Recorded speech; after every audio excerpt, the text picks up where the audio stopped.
So the book actually sold out very quickly, and they're having to do printing. So that's why if you go to Amazon or you can't find it, but they are reprinting it now. But it's been very, very popular.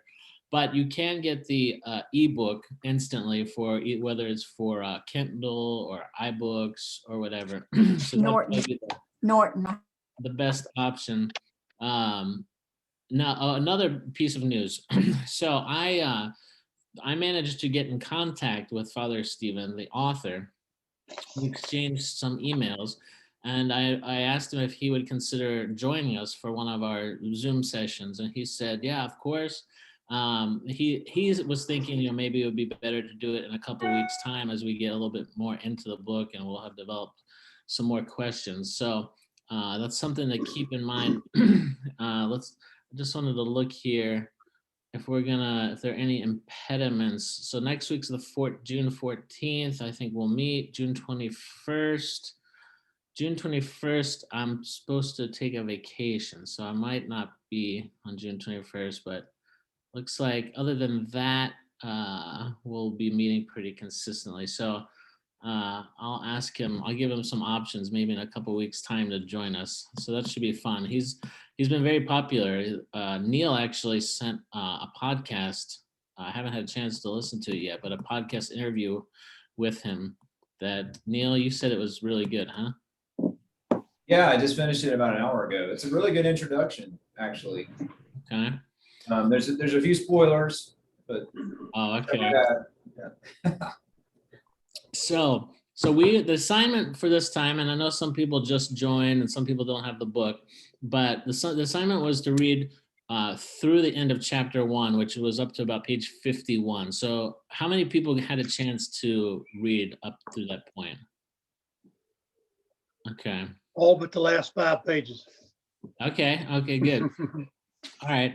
And then I know some of you missed 2 weeks ago, we had the first class and we read just the preface and the introduction. And maybe, does anyone want to, for those who weren't with us and didn't read the preface and intro, can anyone give a just quick summary? We'll put someone on the spot to try to summarize for those who aren't with us. What was his main point, let's say in the introduction about Paul? Jackie. Oh, She's wow. muted. Yeah. You're calling on people. Okay, I'll raise my hand. I have to raise my hand.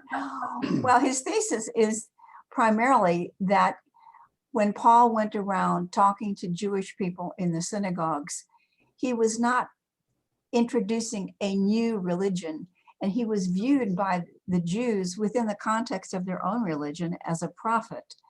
And like other prophets, he foresaw, he had visions, and he had a vision of Christ and as having risen from the dead.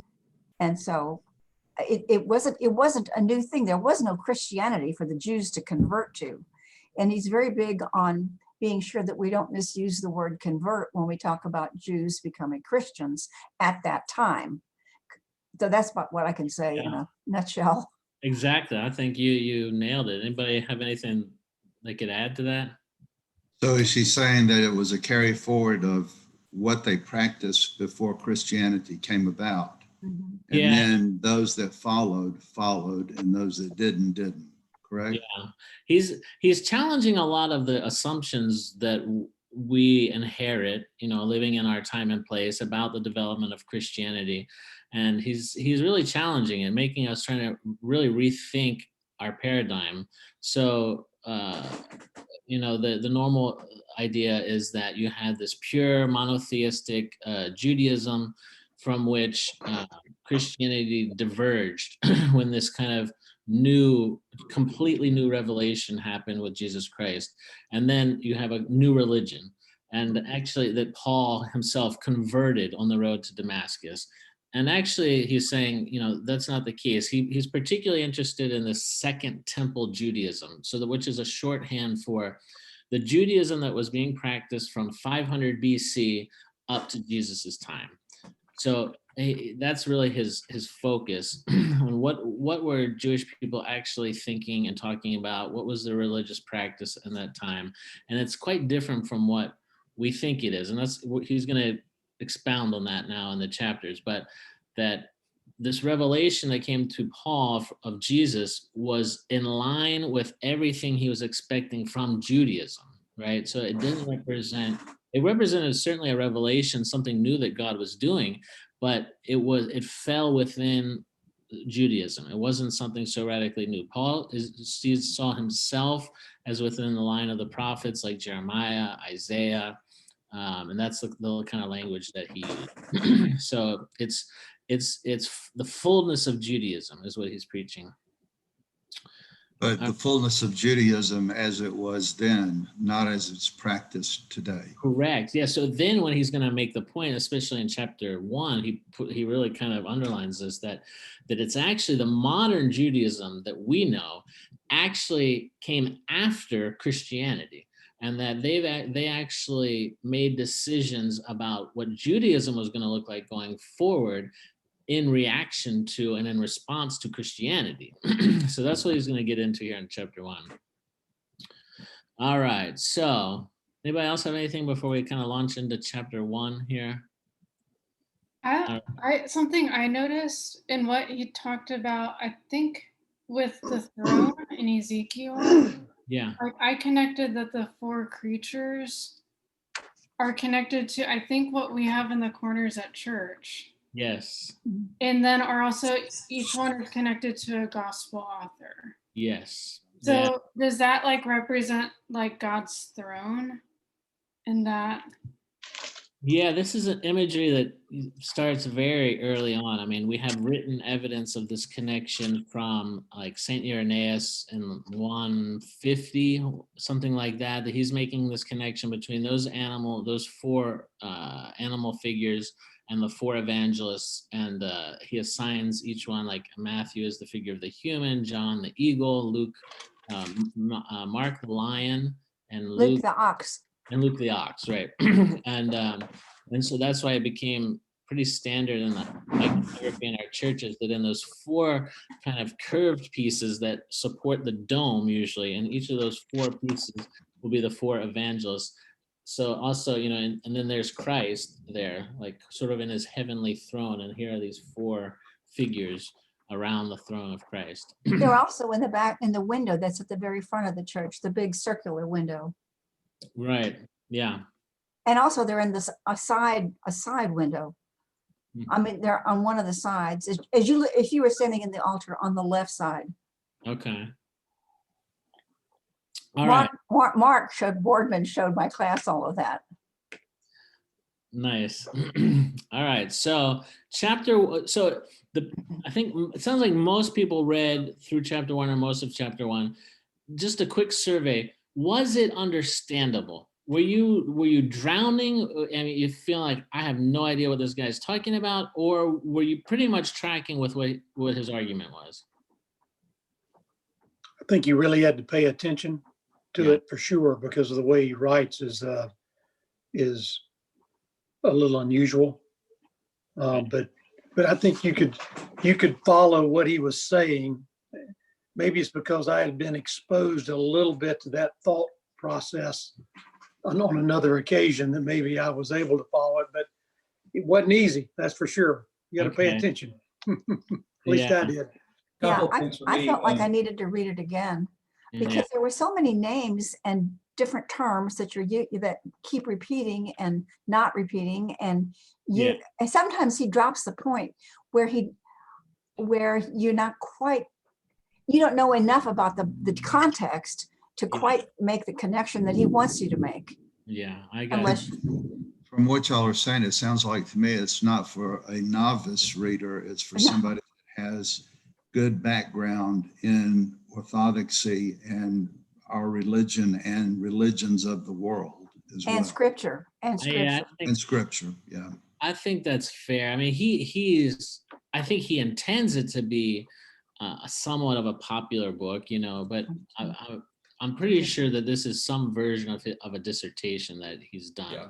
and he might, he might have taken out some of the technical, lengthy technical aspects of the dissertation, but it's still pretty academic. I mean, and really this represents this is pretty cutting edge research that he's talking about. I mean, some of it's based on new findings, like this findings of this ancient Ugaritic text describing rituals of Baal worship in Canaan. I mean, we're talking about things that are over 3,000 years old that are shedding light on the practices of Israel, giving us some context. All right, so I wanted to get a kind of a sense of, I mean, I don't want to belabor points that are obvious, but I just wanted to get a sense of where everyone was at. So I would say, yeah. Can I just throw in a few points really quickly? Yeah. So I was going to say, in some ways, I track with it very well. I guess since I'm, mostly accustomed to Protestant circles and traffic in that realm, and this is sort of like a systematic theology. I think he did that deliberately. You kind of hear about that in the podcast. Okay. And also, this may be helpful to other folks. It was to me anyway, but I actually found it really useful to read the afterword. So I skipped all the way to the end. And I almost feel like you should have made it the forward, but it helped me see the big picture, what his overall project, that he's trying to do, which hopefully we talk some more about. Because he says the purpose of this book. And then you sort of it's a different perspective on what you're trying to read. Yeah, I think I found it helpful too. I think you have to, because it is a work, it's an academic work in a sense that he's popularized a little bit, but it's an academic work. So he's responding to a lot of trends in modern academic theology and research on the Old Testament and New Testament. So a lot of this he's in conversation with all these trends, and he's really challenging a lot of the dominant paradigms. I think so too. And really kind of blowing them up in a lot of ways. I mean, one question I would ask him if he were here with us is, what is the biggest pushback or critique that you get from academic biblical studies? Where do they really try to rake you over the coals for your approach? Because to me, his argument is pretty convincing, but I wonder how much of that is because I'm biased as a believer. And just so you guys know, there's a lot of this biblical research, he kind of alludes to it, but in the academic circles, a lot of these researchers are actually atheists. I mean, it sounds kind of strange, but we think, when we're reading academic works, historical works about the context of the Old Testament and the New Testament, that is with all these Christians. And it used to be that way, but not anymore. Many of them are atheists who just look at it as history, and they're trying to be objective. And are they trying to keep the history in his word or in his book? Is he trying to blend the history with today, the Old Testament with the New Testament, and show that there's a flow from the Old Testament just doesn't stop. It continues through the New Testament. Correct. Yeah. So he's challenging this idea that there's this radical break, that you have this ancient Judaism, and you have the Old Testament, Jesus comes, and then you have a whole new religion, basically, and then you have the New Testament. He's saying, no, that's wrong. That we're ignoring this kind of the developments in Second Temple period of Judaism, that we're all laying the groundwork. He's gonna explain it. So here's what I would suggest. Let's go to page 13. Page 13, if you have the book, this is the beginning of chapter 1, where it says Divine Father and Son. And I'd just like to go through and to me, I highlighted some interesting points throughout the first chapter that I would just like to touch on. And if there's something that you guys, had a question about, or if I skip over something you had a question about, just stop me. But on page 13, he starts, the first line, there is within the Christian world, even among Orthodox Christian writers and scholars, an assumed narrative regarding the quote unquote development of the doctrine of the Holy Trinity within Christianity. It is presupposed that the people of the Old Testament were Unitarian monotheists. In other words, they believe that only one God exists and that God is a single person. All right. Now, to us, most of us, we would say, yeah, of course, right? Now, he's actually going to challenge this idea. And if you've listened to, anybody here listen to the Lord of the Spirits podcast? Lord of the Spirits. So I just listened to the first one last week, and he gets into this in the first one. He's talking about this this idea of monotheism is really, it's kind of a later development in the modern era as an attempt to kind of, and maybe let me just pull back and say this. A lot of the paradigms that he's trying to break down have come about in the last 500 years in the Western world, or 300, 400 years in the Western world during the Enlightenment period. And you have with this, an important part of the Enlightenment period is Darwin's evolutionary theories. So it may seem strange, but this kind of Enlightenment thinking and evolutionary thinking has become the lens by which people are now seeing even the development of Christianity. It's the lens through which they see everything now, even unconsciously sometimes. So there's been this attempt over the last 300 years to categorize everything. Western mind wants to categorize everything and put it into categories. And so they divide it into monotheism, polytheism, etc. But really that's kind of an artificial category, as we're going to see. And also what he really is pushing back on a lot is these evolutionary theories that have been applied to the scripture, that you have this development from primitive and basic to more advanced and complicated. And that is, honestly, that is the standard view within academia. And he's really busting up this paradigm. All right, so in the middle of 13, he says the development of Christian belief over the next several centuries is then seen in evolutionary terms, in which early low or primitive Christology that regards Christ as vaguely divine, but not necessarily God in the same sense as his Father, is gradually supplanted by the notion that he is truly God. So we're going to see this, we'll talk about this in a little bit. The standard scholarly view, for example, is that if you map things out historically as the decades go by after Christ's resurrection, that in the earliest period, which they say is St. Mark's Gospel, you see a Jesus with a low Christology, meaning low meaning human, the emphasis on the human, high Christology meaning emphasis on his divinity. So he's saying this is the standard narrative, that in St. Mark's Gospel, you see a very low Christology. You see Christ, it's all about action. And then as you go to Matthew and Luke, or considered the next, maybe written about 10 years later, you see a elevated Christology where Jesus is now this teacher as well. And then in John's Gospel, which is seen as the latest, the last to be written, you have Jesus clearly stating that he is God. And they say, well, if you look at Mark and you look at John, something's changed, right? But he's going to argue later in this chapter, no, it hasn't changed. But that is the normal paradigm. So this evolutionary. All right, so bottom of 13, last lines. Far from being Unitarian in their monotheism, followers of the Old Covenant believe the God of Israel existed in multiple hypostases. All right, hypostases. Are you guys familiar with this term? This is a kind of a catechumen class term. So he explained it. He explained it there. He explained. So it's as it says here at the top of 14, it's used to indicate a concrete being, such as a particular human person, and then it's enshrined in the Nicene Creed. It's used as this way to, the way I explain it is, it really has as its background Platonic thought, Plato's thought, that you have, Plato taught that that everything has this ideal form, right? So I use the example of a chair. So for Plato, there's this ideal chair that doesn't necessarily exist in reality. It exists in the mind of God. It exists in the abstract. And I'm sitting in a chair now that has rollers and that can spin, and you're sitting in a chair that has arms, and you're sitting in a chair that is a three-legged stool, I don't know. But all of these we would somehow recognize as chairs. They participate in the ideal chair's form, right?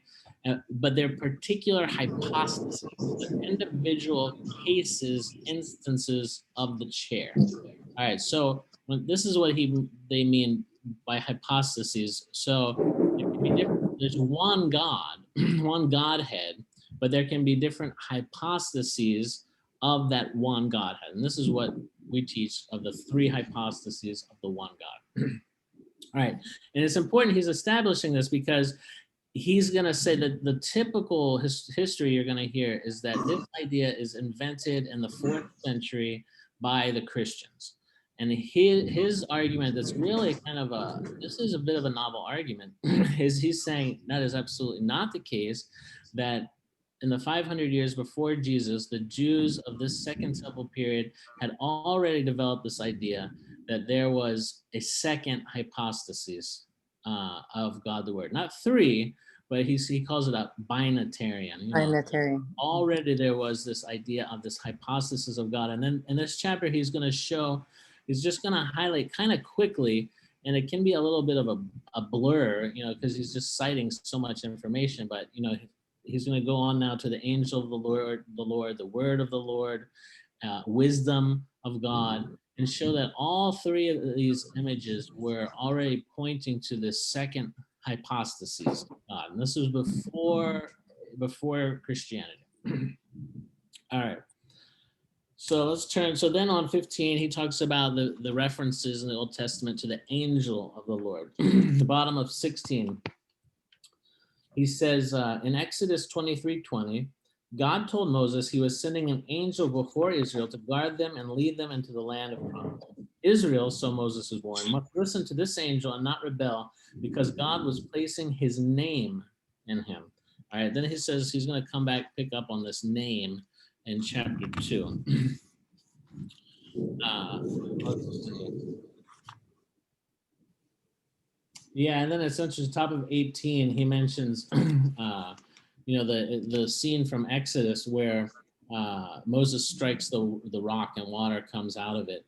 That already by Jesus and Paul's time, there's several hundred years where the Jews are seeing this as a manifestation of this hypostasis, the second person of God, as this, what they would call the angel of the Lord, that he had stood on the rock and that he struck the rock.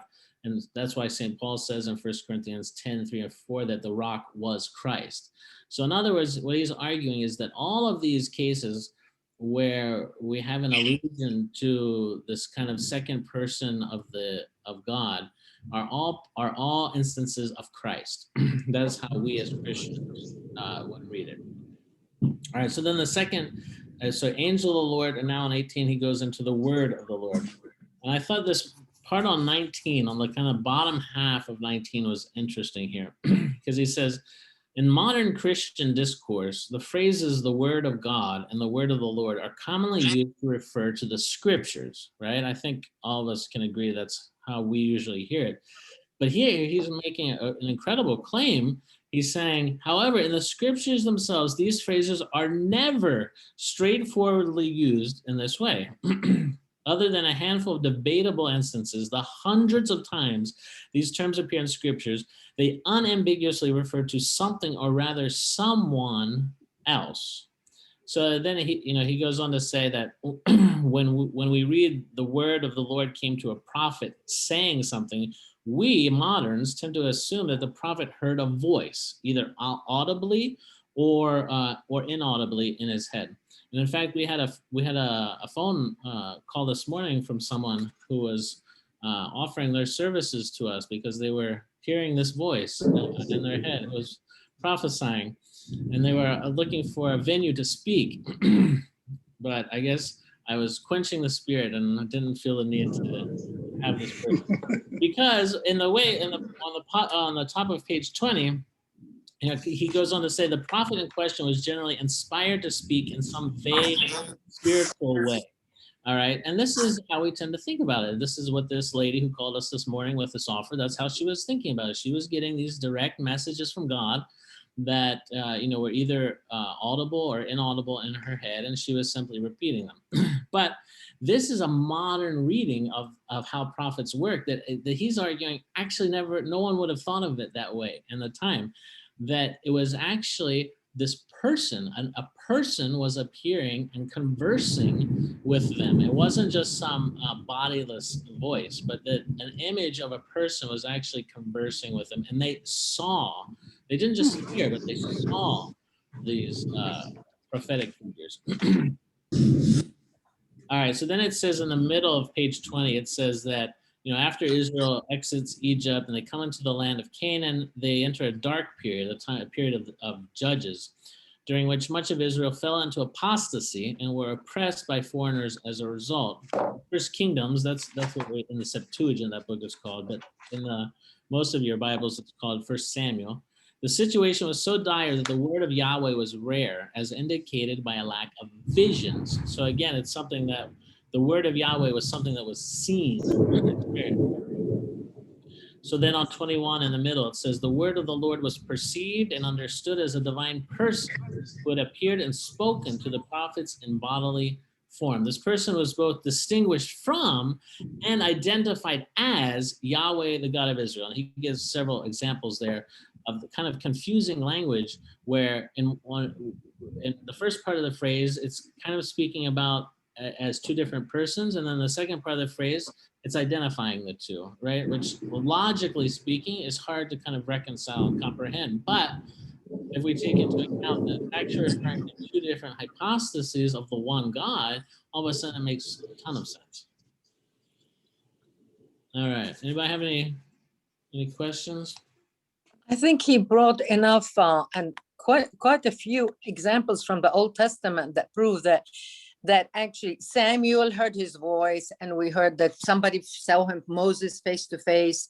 He's bringing the idea that there was a person. It wasn't just a voice or an inspiration, that there's so many examples of the fact that they referred to him as, and then he mentions also again later on Job and God walking upon the water. All these things. I thought it was pretty detailed about all the incidents from the Old Testament that refers to God as a person who was touched, who was heard, who was seen, and so on. And that is the idea, is that there was always in the mind of the Jewish people from those stories that God did appear as in an angel form, let's say, to Joshua, and that they knew that there was a person that had appeared to them, that spoke to them, and they recognized him as God, like Jacob when he wrestled with the angel, and he says, truly, this is the face of God. Penuel, the face of God, I've seen. And so I just thought he proved this point very well, that there were more than that. The Jews of the Old Testament knew that there was more than just, although they believed in the one God from Shema, Hear, O Israel, but that their scripture proved that God somehow reached out to them in many different ways. Yeah. There was a second person, in other words, not just Yahweh as a spirit somewhere else, but actually manifested himself. Yeah, and if we move on to page 23, we see that he starts the section, the wisdom of God. So we've had an angel of the Lord, the word of the Lord, and now we have the wisdom of God. And this is mainly from Proverbs 8. And if you notice in our Orthodox tradition, we often read, now, in bigger feasts of the church, during Vespers, the service that takes place the evening before, there's often assigned Old Testament reading. So in the liturgy, in the Orthodox, in the liturgy of the day of, you have gospel reading and an epistle reading. But in particularly big feasts, you have preserved still the Old Testament readings that were assigned to that feast. And it used to be, many hundreds of years ago, that there were Old Testament readings always attached. There would be Old Testament, epistle, New Testament, and eventually the Old Testament readings kind of dropped out except for major feasts. And if you notice, many times in the major feasts, we read Proverbs. And the feasts that have to do particularly with Christ, they will read these from Proverbs 8, because there's this identification from very early on of Jesus as the wisdom of God. So in Proverbs 8, it's the personification of wisdom, meaning it's talking about this divine wisdom as having human traits. And so very early on, the Christians see the connection here with Jesus. All right, then, whoa, yikes. It's really raining here. All right. Yeah. Boy. Hey, Father Gregory, I had a question. Yeah. As Roger, I had a question. Yeah. One thing that was that just popped into my head. I wonder how Father DeYoung would respond to, instead of looking at these as different hypostases, or what would it not be like different manifestations of the same hypostases? In other words, if you're going to look at it from a Platonic viewpoint, that you have God as the ideal, right, manifesting itself in several ways. So I look at these different theophanies, or look at these different manifestations, and it all goes back to the same person of God. Yeah. Yeah. Well, they lead up to a God the Supreme, is what I'm hearing, I think. From Yeah. What you're reading, what you're My saying. I'm wondering how he would respond to that. If from a Platonic viewpoint, it's going to be more directed towards the one person, right, as opposed to the three. I just wonder how he would address that. That's a good question. I would write that one down for when he comes on. That is a good question. Jennifer? Well, and I think one of the ways he's differentiating that it's two persons instead of like two modes is that one is depicted as unknowable and unseen, Yeah. and the other is seen and tangible. Right. Yeah. I think he does a good job of showing the passages from the Old Testament where on the one hand, they constantly reaffirm that no one can see God. No one can see God. No one can see God. And then in the very next chapter, there will be a case of God, speaking face to face, of seeing God's back, of God walking in the garden. So, and then they'll again affirm no one can see God. So how do you reconcile these two things unless there is this second hypostasis? I had a question related to that. There's a theory in biblical studies called the documentary hypothesis, where there are 4 different documents that are integrated into the Torah, like by Ezra or someone in that period at the beginning of the Second Temple period. And so in that perspective, there's an argument that the parts that say that God is unknowable and unseeable were written by priests who said, we don't want you to think that God is knowable and seeable because we want you to have to come through us. But some of the parts that weren't priestly sources had God as much more accessible. So I might write that one down for Father Stephen too. Yeah, I'm sure he would tear that apart, because I remember in the first Lord of the Spirits podcast, he talks about this briefly. He says, someone brings up something kind of related, and he says that this view, and the idea that there are multiple sources that someone has put together, I think that's pretty clear. That it makes a ton of sense that, and even the scripture says that the scriptures were lost in the time of Josiah the king, when they come back from the exile. So around beginning of the Second Temple period, 500 BC, and that it's at this time that Ezra the scribe probably starts compiling. He starts looking for whatever he can find, basically, and putting it all together. And at this time, remember, I think this is overlooked. At this time, it was an oral culture. So these stories were passed down orally for hundreds and hundreds of years before anyone even thought of writing them down. So anyway, at some point, he's gathering these sources, whatever he can find, and he's putting them together, probably. So what Father Stephen would say is that this theory, though, depends on two kind of conflicting ideas. On the one hand, we're saying that whoever this compiler editor was, like Ezra the scribe, was a genius on the one hand, because you look at how he's woven together so beautifully all these stories from the early period, and at the same exact time, he's also a complete idiot, because he leaves, this editor, leaves in strange references, right? And doesn't think to himself like, oh, I gotta smooth this over. He just kind of. The argument is that those things are left in to be conciliatory to the different sides of it. Interesting. to be conciliatory toward the north or the south or this group of priests or that group of priests. To know that there are the issues in it, but to still. Yeah, that's interesting. I would like to hear how he would. I'll ask him. Yeah. Yeah. One thing that blew my mind about this chapter, and really about the book in general, is so I had just never considered that the Hebrews in the Old Testament would have had a perspective other than monotheism. Right.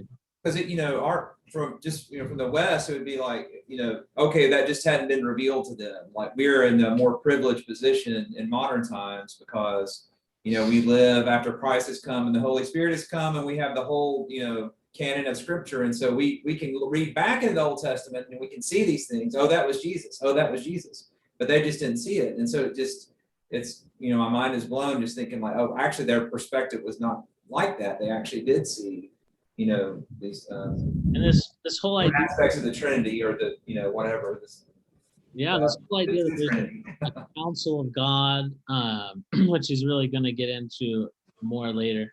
I think again, all of this traces back to really it's the Enlightenment period in the West and Protestantism. And so what you have is like, under the influence of Darwin's kind of revolutionary theories about evolution, you have these German and English Protestant scholars in like the 1800s, and now all of a sudden they start studying religion. You're in the colonial period, and so you have contact with the tribes of Africa, with islanders in the Pacific, whatever, and you have all these sociologists and anthropologists going out, and they're trying to create a construct to explain all these different cultures.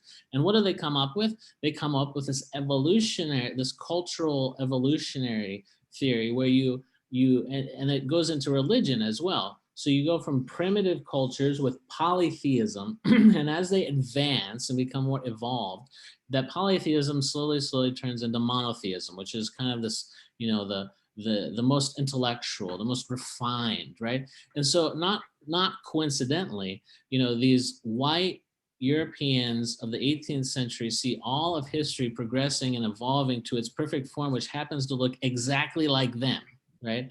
So so then they start thinking, they start shaping the Christian history in terms of this strict monotheism, which then leads to the rejection of the veneration of Mary, the rejection of the veneration of the saints. I mean, you could even say a violent rejection of those things, because underneath it is this kind of fear that it impinges on this strict monotheism, right? And that it represents kind of a more primitive base level of Christianity that was influenced by paganism, etc.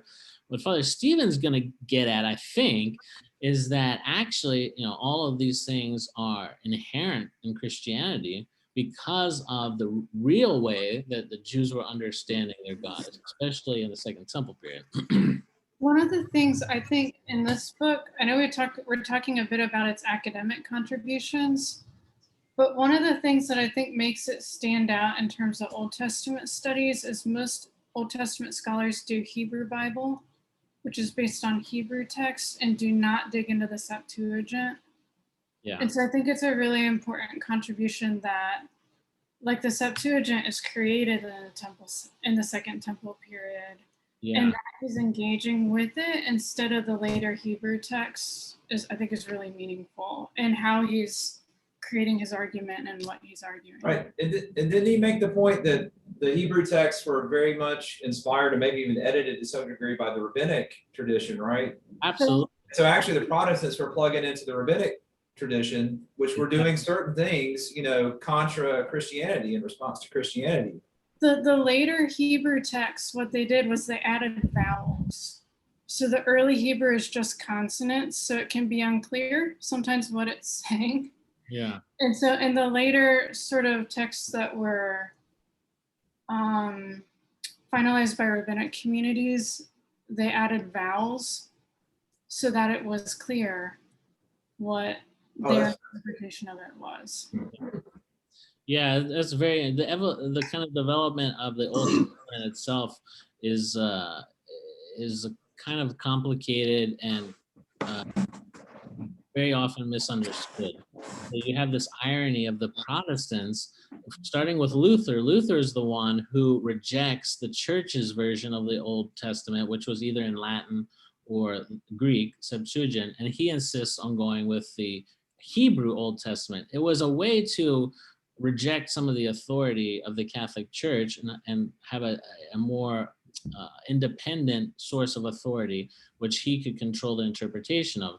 But the irony was that, the Hebrew version of the Old Testament was only formed by these rabbis in like the 9th century. This is the Masoretic text. So the 9th century. So after 9 centuries of heated polemics between the Jews, the rabbinic Jews, and Christianity, in which they make choices about how to interpret certain passages, whether to include certain books because they support too much the Christian position. So they exclude those things. And then you have Protestants coming in and accepting that. And so therefore they reject, for example, Maccabees.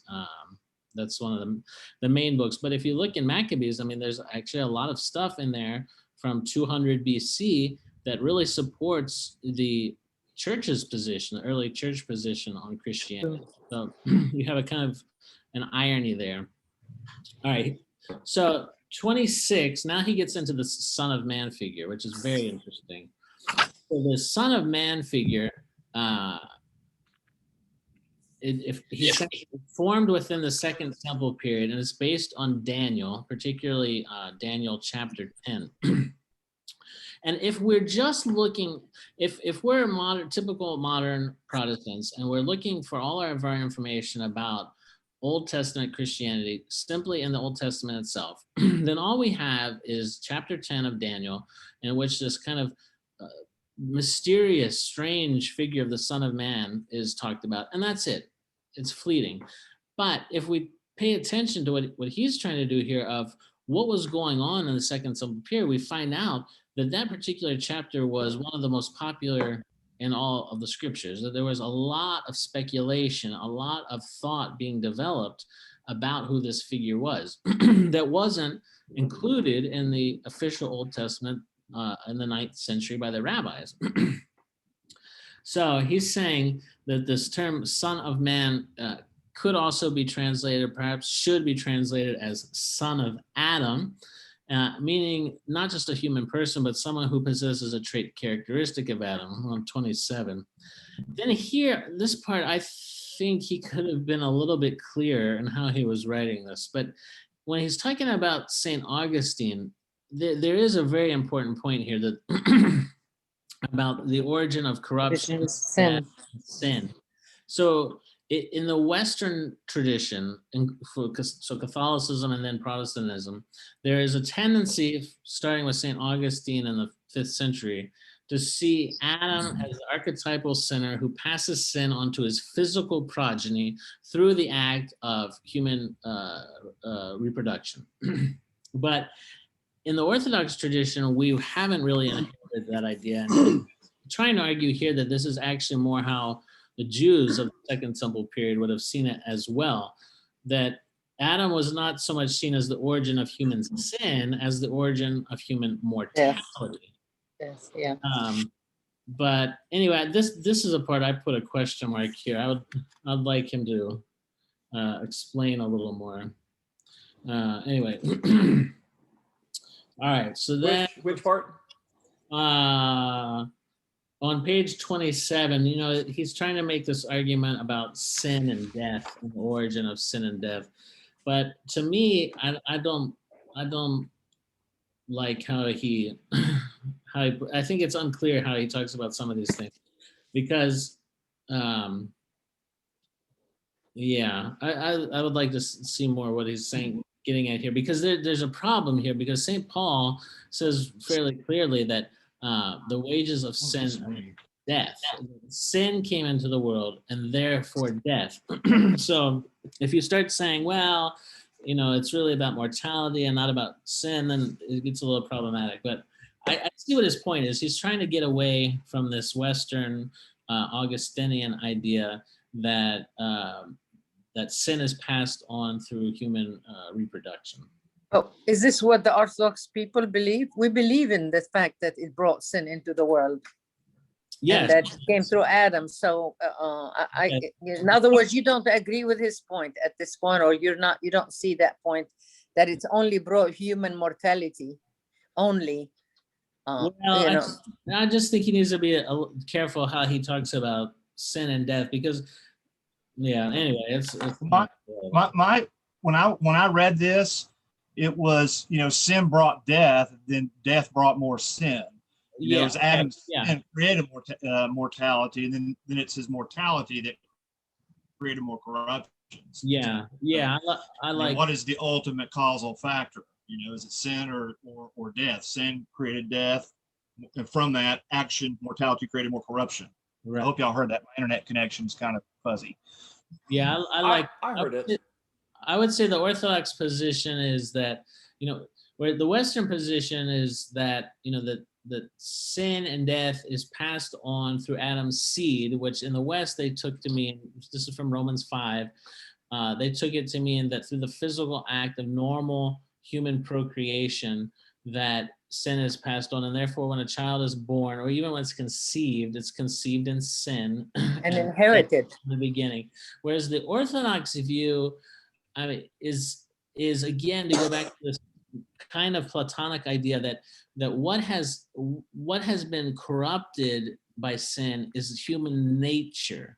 So it's like this chair nature, this ideal form of the chair.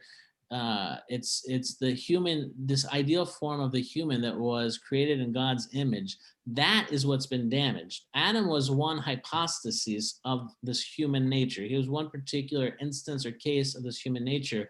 But through his archetypal sin, he damaged the image itself. He damaged the ideal, the human nature itself, so that therefore every one of us after Adam who participates in human nature, who each of us is a hypostasis, a case, an instance of a human, we're all sharing this broken mold, basically. And that Christ came to refashion the mold, to refashion and recreate human nature.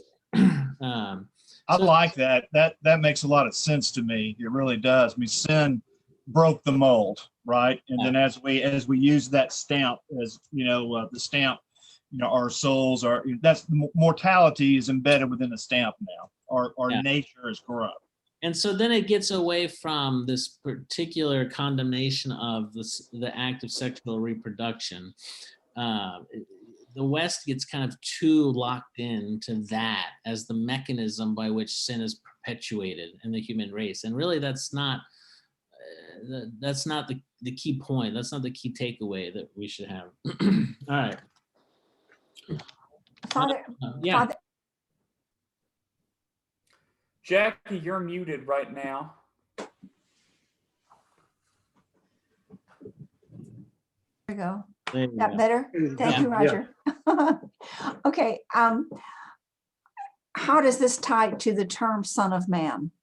All right. So Son of Man. So he's this the whole thing with Adam. The Son of Man figure. Well, because he's saying that it could be translated as Son of Adam. He's arguing because it implies something more than simply that the Son of Man is not simply a way of saying that he's a human being. Son of Adam, he's arguing at the top of 27, means also that is human, but also that he shares in a characteristic of Adam. So that's how we got talking about it. But as you go on in this section, when he's talking about this Son of Man figure, it seems to be a figure that is both has some divine qualities, but has a human form. And that the one characteristic of this divine figure is that the coming in clouds and judgment at the end of time. And so in 29, he's going back to the scene from Christ's passion, where he's being interrogated by the high priest. And so it's clear what he wants to say is that Caiaphas, the high priest's reaction to Jesus, when Jesus says that I am, and that I'm the Son of Man and will come on the clouds of heaven in judgment, that Caiaphas realizes not only is this guy saying that he's this human Messiah, a descendant of David who has a claim to the human kind of throne of Israel, etc., which would have been problematic with the Romans, right? You have this guy stirring up rebellious, in terms, that's what Caiaphas the high priest was thinking this was all about. And then that's what he was asking him about. And then Jesus comes and says that I am, which is saying I'm God, and I'm the Son of Man, this divine figure. And then Caiaphas it blows his mind, loses his mind about it. He rips his clothes. This is blasphemy. I thought this guy was going to be guilty of insurrection, but he's guilty of blasphemy. This guy is way off the charts. So And he says he's coming on the clouds too. He's coming on the clouds of heaven. Doesn't he mention that also to Caiaphas? Yeah. Which is an image of God on the cloud. The only God walks on the cloud or comes in the cloud. Mm-hmm. So anyway, this is proof.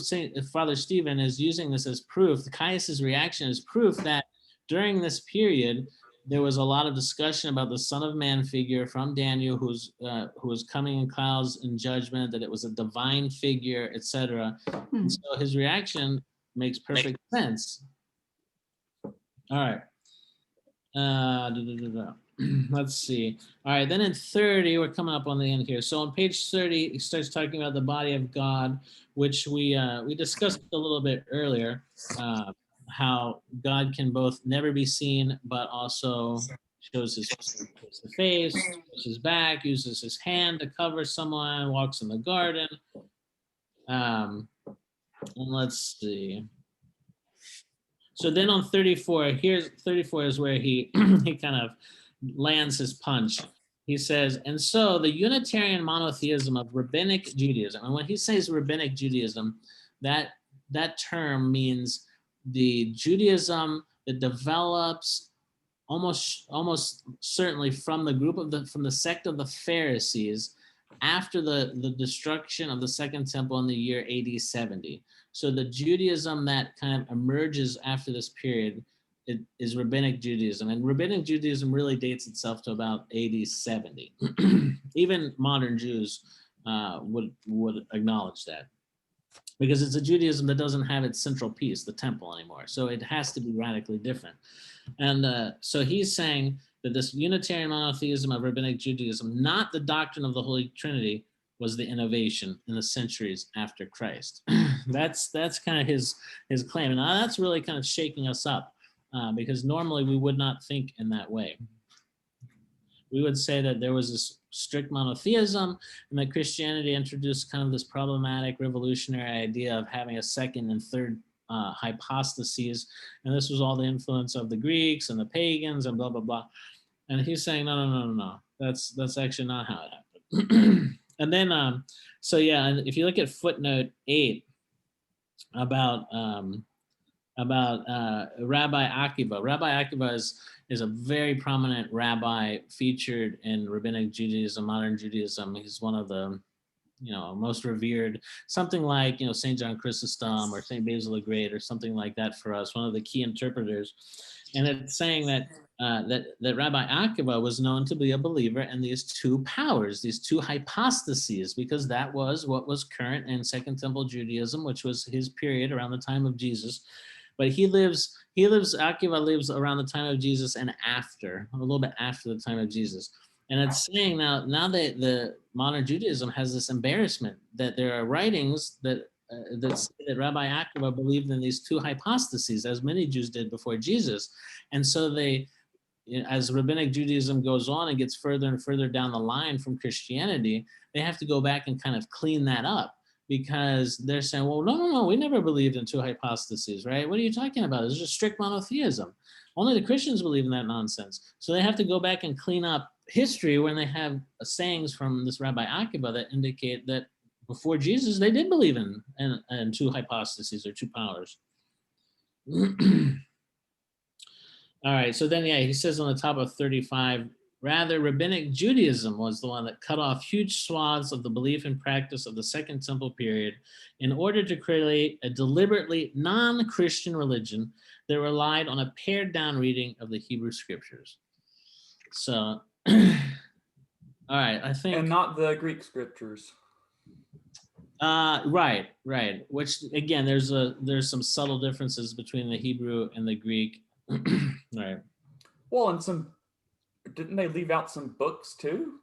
Yeah, yeah, definitely. The ones that, ones that weren't, the Christians tended to like, they would leave out.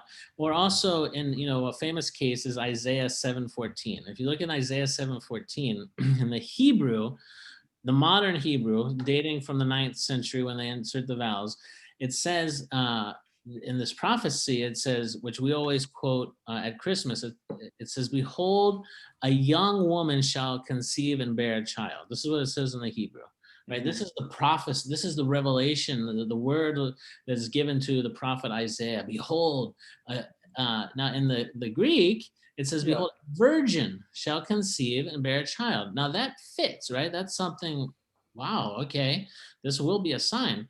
And then suddenly it gets changed to, no, the original Hebrew is a young woman. So you're saying, in other words, that this great prophecy that's being revealed by God to the prophet Isaiah is that a young woman will have a kid.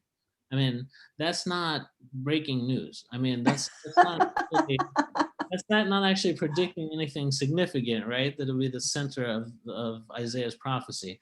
So that's a clear case where, from our perspective as Orthodox, we would say, well, look, obviously in this case, the Greek has preserved an earlier reading and that the Hebrew eventually has changed in response to how the Christians were interpreting it. So, all right. So in the rest of the chapter, is there anything that was confusing that we need to discuss really quick before we sign off? That he talks about the Shema. The Shema is this, Hear, O Israel, the Lord our God is one. Or sometimes, Hear, O Israel, the Lord is our God, he is one Lord. And what does that sound like? Anybody who comes early to church, to Orthros, at the very beginning of Orthros, we read the 6 Psalms. And the first thing after we read those 6 Psalms is the hymn, God is the Lord. God, and God- every that is the yes. So this is coming, that hymn is coming from the Shema. God is the Lord, Hear, O Israel, the Lord is our God, he is one Lord. All right. And I was interested. Didn't he say that what Saint Paul wrote in Philippians was actually a Christian hymn? That the word was Yes. actually a hymn that was sung by the early Christians? Yeah, there's a lot of debate about that, but some scholars have different opinions, like he says. But I would say the consensus view is that there are several hymns actually embedded in the scriptures. Like with the kids this week at Vacation Church Camp, we're actually today we were talking about the Exodus, right? And so then we read from Exodus chapter 15, the song that Moses sings as after they pass through the Red Sea. It's this long song that's composed and it's been recorded into the scriptures. So the same thing, they think that Paul in Philippians is, you can tell by reading the original Greek that there's a meter to it, that there's it's poetry, right? And so the theory is that he's quoting a known hymn that they were singing in the liturgy. And he's quoting it as like, well, look, he's trying to make a point. He's saying, here's a hymn you all know. Here's a hymn you all sing every week. Let me show you what you're singing and what it really means. That's the theory, yeah. I would say that's the kind of consensus, but there are some who say maybe Paul wrote it himself as a piece of poetry and that then Christians took that and developed a hymn from it. It could be. All right. Well, I don't want to keep you guys too long, but I think that was good. So, You know what I thought was interesting? One more point, Father, is that the epistles of Paul talk about the divinity of Christ, and they were actually written before the Gospels actually were written. correct. Were already circulating among the churches, and he already claimed Jesus as the Messiah, as the one God, as a member of the three Trinity, in other words, one. Yeah.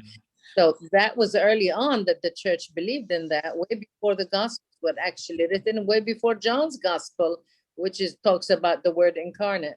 And even that, see, a lot of times there's a kind of a hermeneutical cycle, we say, that happens, that these New Testament scholars there's no way to know for sure when the Gospels were written, which one was written first, etc. You have different hints, you have different methods you can try to develop.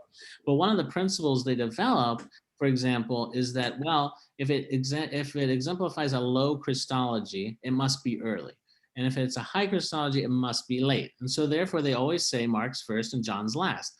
But actually, the manuscript evidence of it doesn't really necessarily support that. And there's a really good argument, I think, that John could actually be the earliest gospel to be written, that it was originally written in Aramaic, and that at some point it was translated into Greek with an editor who added parenthetical comments that we can still kind of see in the text of John. So do you think it still could kind of be the latest gospel in Greek that we have, but could be the first gospel written, just in a different language? Yeah, I'd say the earliest version of it, I'd say that the core version of it was very, some people date it even to the 40s. It's the one we use for our Holy Week chronology, right? Yes, yeah. Is it, when you talk about the core version, is that the science narratives or the science? Yeah, that's a good question. Well, yeah, there's a lot of debate about that. But the basic argument is there's an early version of it that is in Aramaic that gets translated into Greek at some point and then elaborated by the school, by the disciples of John. And so if you say, well, this latest version was the latest written, okay, possibly, but like maybe the last chapter of John is an addition. Yeah. And it really clearly ends the argument at the end of chapter 20. Yeah, they say that that we know his witness is true. They're saying, meaning they're the scribes, the editors, and they're saying that this is what John told us, and we know it's true. We believe him. What were the parchment that were found not that long ago that proved John was in existence before the time we thought? Yeah, mentioned. He has that in a footnote. Yeah. Yeah. There's a credit card. It's actually one of the oldest pieces of manuscript of the New Testament. I think it may be the oldest. It's about the size of a credit card. And it contains, it's a fragment of a parchment dated to about 125. And it's of the Gospel of John, of all things. Not, that's the oldest piece we found. All right. So I see that chapter 2 starts on page 53 and it looks like it goes to 64. It's only 11 pages. Do we want to confine ourselves just to read chapter 2 for next week, or do we want to do 2 and 3? If we do 2 and 3, that's about 32 pages, something like that, which is similar to what we did. Can we handle that? Yeah. Combine them, yeah. All right, so we'll do chapters 2 and 3. As for like Charles, if you need a hard copy of the book, actually, I can give you my hard copy, and then I might get an ebook, and then that way next time we can have it on the screen here. Share. Yeah, well, whichever way, I can get an ebook, but thank you. We'll figure it out. Yeah. All right, and we'll order more whenever they become available. Okay, enjoyed it. Right, Father, thank you. Thank you, Thank Father. you very much. Father Very, Gregory. very enlightening. Christ is Thank risen. you. See you. Truly, see you next Monday.